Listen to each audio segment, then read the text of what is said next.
문재인 대통령이 올해 국가재정전략회의를 주재했습니다. 추경안 처리에 대한 국회 협조를 당부하고 재정의 적극적인 역할을 강조했습니다. 그런데 공교롭게도 같은 날 국책연구기관인 KDI는 재정 확대의 한계를 지적해 묘하게 다른 목소리를 냈습니다. 취재기자 연결합니다. 손석우 기자. 네, 손석구입니다. 네, 현 정부 들어서 세 번째 열린 재정전략회의였는데 문재인 대통령은 어떤 점을 강조했습니까? 네, 문재인 대통령은 오늘 오후 세종 정부종합청사에서 국가재정전략회의를 주재했습니다.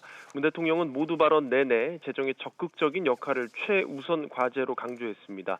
문 대통령은 올해가 혁신적 포용국가 비전을 체감하는 원년이 되길 바란다며 저성장과 양극화, 일자리, 저출산과 고령화 등 우리 사회의 구조적인 문제 해결을 위해서는 재정의 과감한 역할이 어느 때보다 요구되는 시점이라고 말했습니다.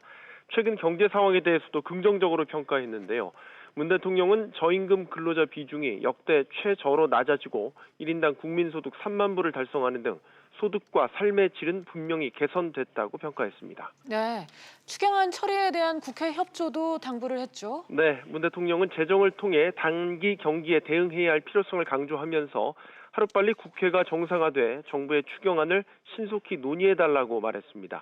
문 대통령은 이어 추경은 타이밍과 속도가 매우 중요하다며 추경안 처리가 지연될수록 효과가 반감되고 선제적 경기 대응에도 차질을 빚게 될 것이라고 국회를 향해 빠른 추경안 처리를 당부했습니다. 네, 문 대통령이 재정의 적극적 역할을 강조했지만 같은 날 국책연구기관인 KDI에서는 재정 확대의 한계를 지적했어요.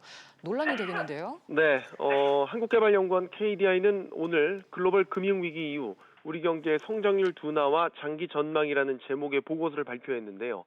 이 보고서를 작성한 권규모 연구위원은 우리나라의 생산성이 2010년 수준으로 지속될 경우 2020년대 경제 성장률이 1%대의 저성장 상태에 머무를 것으로 예측했습니다.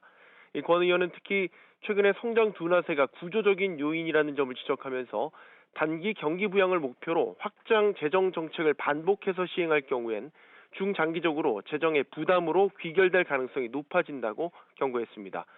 문 대통령이 국가재정전략회의에서 재정의 적극적인 역할을 강조했는데 같은 날 공교롭게도 이 국책연구기관에서 정부 재정 확대의 한계와 함께 성장률과 생산성이 신통치 않다고 날카롭게 지적함으로써 묘한 파장을 낳고 있습니다.